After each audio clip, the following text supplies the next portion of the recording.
These are different borders of Delhi and Uttar Pradesh. Ashutosh Mishra and Himanshu Mishra are there on the ground right now. Ashutosh, I want to come to you first. Good morning. Now, this has nothing to do with farmers' protest or any other agitation. Do you think this is primarily with regard to the Sambhal barricading that Rahul Gandhi and Priyanka Gandhi Vadra should not be allowed? But why such strictness? Why do you think the Uttar Pradesh administration does not want the Congress members of parliament to go into the zone? Well, that the UP government and the administration need to respond. And yes, these arrangements right behind me at the National Highway causing inconvenience to thousands of the commuters who were traveling from Delhi all the way to UP. In fact, many of my close relatives who just traveled from the airport were headed back home and were logged literally for 20-25 minutes in the traffic jam. Imagine for the daily commuters, thousands of them would be literally logged in a traffic jam. In fact, as we speak, let me get you these images. An ambulance siren, if you could hear that, look at this.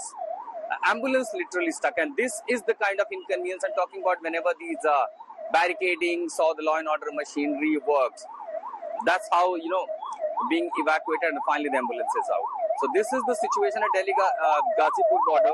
This is Ghazipur border, the road that is coming from Delhi. You can see the length of traffic and the barricadings. Not just one lane, but both sides of the lane have been literally blocked. And this is to check over whether Rahul Gandhi doesn't enter. So it all sparked following the letter by the administration ensuring that Rahul Gandhi doesn't enter. Ashutosh, quick question from you. What time are we expecting the Congress delegation to start heading towards Sambhal from Delhi? Again, 12:30 was the time estimated that by then Rahul Gandhi would reach.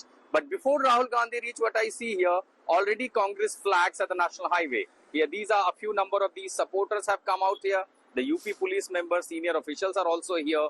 But if he has to reach at 12:30, then certainly he should depart home around 9:30. So it's again, it could be a matter of couple of hours when Rahul Gandhi would be leaving. And UP police will try to stop him here. That's only 2 lanes, another lane right next to the highway. So if he tries to cross over with the heavy cavalcade and the security, it will be easy for the administration, to identify the cavalcade and then stop. He will not be allowed as BNS 163 imposed in Sambhal. And entry of the outsiders have been prohibited. Now coming to the question that why the administration doesn't want to allow him to go to Sambhal. The reason the administration in Sambhal is citing that entry of outsiders could fuel the sentiment further that could disturb the law and order situation. But that exactly reminds me the situation in Lakhimpur Kheri when the farmers were killed during the massive violence. The similar high voltage drama was dragged, leaders were prohibited, entry, all chaos. And by late evening, the same administration with the security arrangements ensured all these leaders, member of parliament, everyone who wanted to go there, they went, they met the victim. So this is a high voltage could that happen again? That means that eventually with some discussion and consensus, can some of these leaders be allowed eventually? Ashutosh, stay on with me. Himanshu Mishra is also joining us. Himanshu, आप कहाँ पे हैं अभी और किस तरह का status आप देख रहे हैं आसपास? क्योंकि अभी लग रहा है पिछले कुछ दिनों से दिल्ली उत्तर प्रदेश बॉर्डर पे जाम ही है. आज क्यों मान के जाया जा रहा है कि संभल एंट्री नहीं अलाउड होगी राहुल गांधी और प्रियंका गांधी वाड्रा को? बिल्कुल, और वहां पे क्लियर पहले ही कर दिया गया था कि संभल में एंट्री नहीं है. और एक तरीके से जब हमने कमिश्नर से बात की तो उनका कहना था कि जो कंडीशन है, जो शांति है, वो गड़बड़ ना हो. देखिए यहाँ के एसीपी हमारे साथ हैं. सर, किस तरीके की तैयारी यहाँ पर की गई है? देखिए, अभी जो भी आप पुलिस डिप्लॉयमेंट देख रहे हैं वो सिक्योरिटी कंसर्न देखते हुए वो किया गया है और आगे जो भी हमें कमांड मिलेगा हम उसका पालन कराएंगे. तो यहाँ पर क्या एक-एक गाड़ियों को चेक किया जा रहा है? जी, चेक नहीं किया जा रहा है. थोड़ा सा उनका जो फ्री फ्लो है उसको थोड़ा सा कर्टल किया गया है. बाकी हम लोग सिक्योरिटी रीजन से ऐसा कर रहे हैं. बाकी जो भी आगे कमांड मिलेगा उसका पालन कराया जाएगा. आप देखिए यहाँ पर ट्रैफिक के फ्री फ्लो को रोका गया है क्योंकि कांग्रेस के कुछ जो कार्यकर्ता हैं, आप देखिए यहाँ पर पहुंचने भी शुरू हो गए हैं. दूसरी तरफ एक लंबा ट्रैफिक जैम, खासतौर से जो दिल्ली से हापुड़ की तरफ और गाजियाबाद की तरफ जो ट्रैफिक जाता है उसको स्लो किया गया है. और यहाँ पर आप देखिए कांग्रेस के कार्यकर्ता पहुंचने शुरू हो गए हैं. पुलिस ने इनसे कहा है कि एक तरफ हो जाए. संख्या जो नेता यहाँ पर जुट रहे हैं पूजा, वो लोकल न होकर के कुछ बुलंदशहर के, कुछ संभल के भी यहाँ पर पहुंचे हुए हैं। तो आप देखिए, और दूर तक इनकी गाड़ियां खड़ी हो गई हैं। पुलिस ने पूरे इंतजाम कर रखे हैं।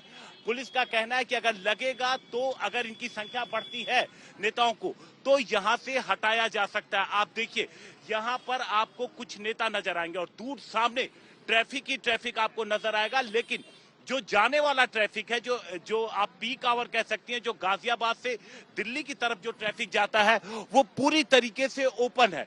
जब संभल में क्लियर किया गया कि धारा 163 लगाया गया है, जो पहले 144 होती थी, उसके तहत 10 दिसंबर तक लोगों को बाहर से आना मना है। और ये कहा गया, एक तरीके से अपील भी की गई थी पुलिस कमिश्नर की तरफ से वहां के और जो डीआईजी है, कि हालात पूरी तरीके से कंट्रोल में है। लोगों को भी समझाया जा चुका है। तो ऐसे में लोगों के सेंटिमेंट न भड़कें, लोग कहीं किसी तरीके से फिर भड़क करके जो स्थिति 24 नवंबर को शाही जामा मस्जिद के करीब थी, वैसी स्थिति ना क्रिएट हो जाए, इसलिए लोगों को मना किया गया है। ये वहां के प्रशासन का कहना है। तो ये स्थिति इस वक्त आप देखिए, इस वक्त बनी हुई है। आप यहाँ के तमाम जो तस्वीरें हैं उनको देख करके समझा जा सकता है कि गाजियाबाद पुलिस ने किस तरीके की तैयारी बॉर्डर पर की है। पूजा, very important. Thank you, Himanshu, for getting us these visuals. So Congress workers are already there. By afternoon, we are expecting, in fact, there will be some updates on this as well. Plus, you can see senior officers of the Delhi Police, Uttar Pradesh Police that are deployed at the border to ensure that, one, no confrontation scuffle, and possibly the Congress delegation is not going to be allowed as well. I request my colleagues to please stay on with me, but this also means this is just the Delhi-UP border. In Sambhal itself, security has been tightened by the cops because there are strict orders that have come in.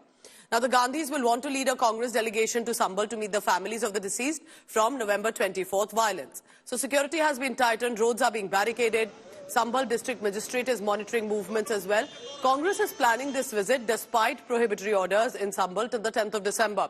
Basically, no outsider, no political figure will be allowed into the riot-hit zone at least till the 10th of December.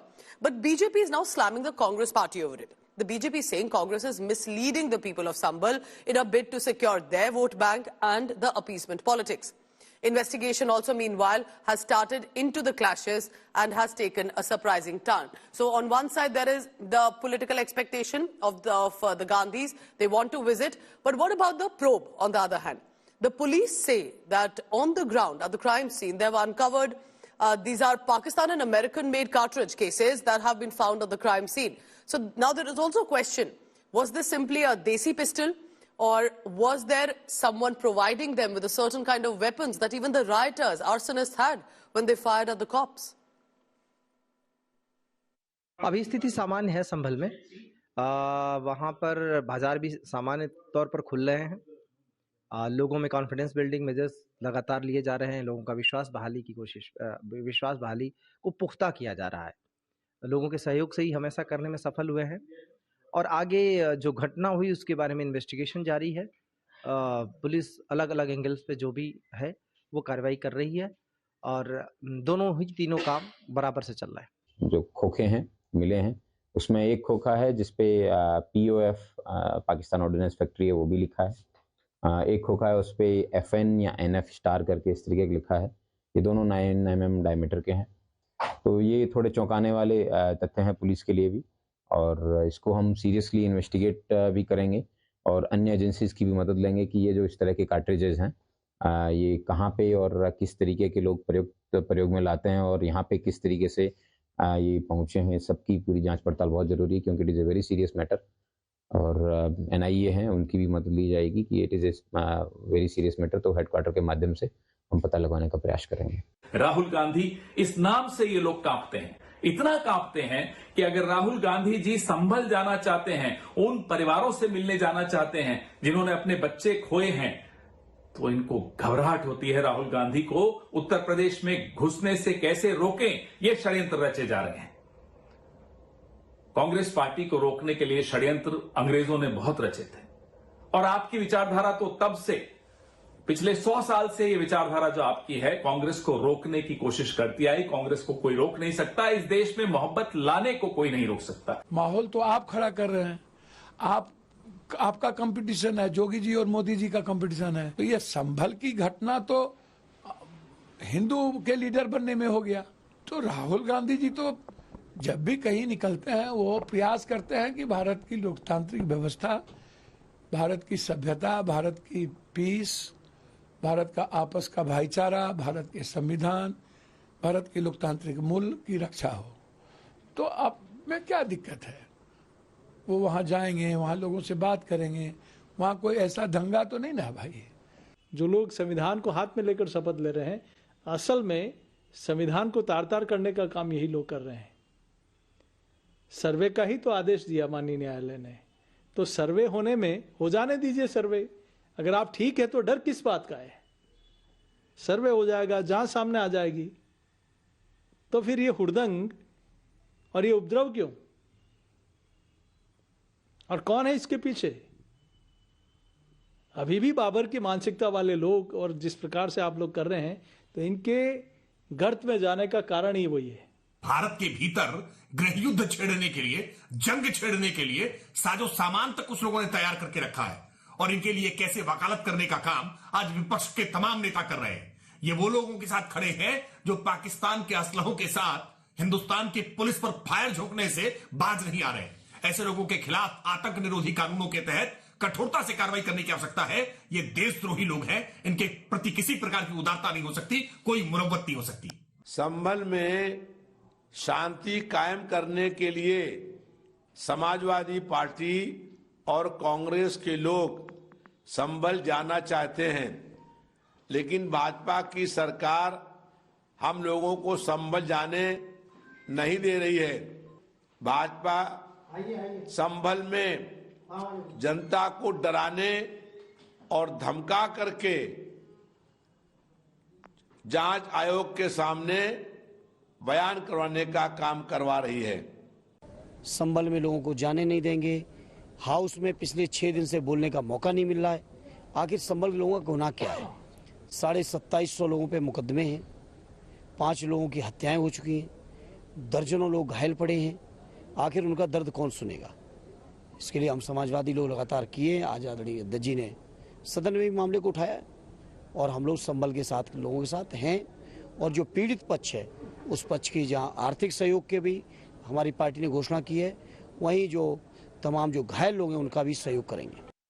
अब police प्रशासन, उत्तर प्रदेश सरकार क्या छुपाना चाहती है कि आप गरीबों को, मजलूमों को अपनी गोली का शिकार भी बनाएंगे, और हम उनके जख्मों पर, उनके परिवारों के जख्मों पर मरहम लगाने भी ना चाहें। ये क्या है? कहां इस देश को ले जाना चाहते हो? क्यों इतना नफरत का माहौल इस देश में आपने बना दिया है?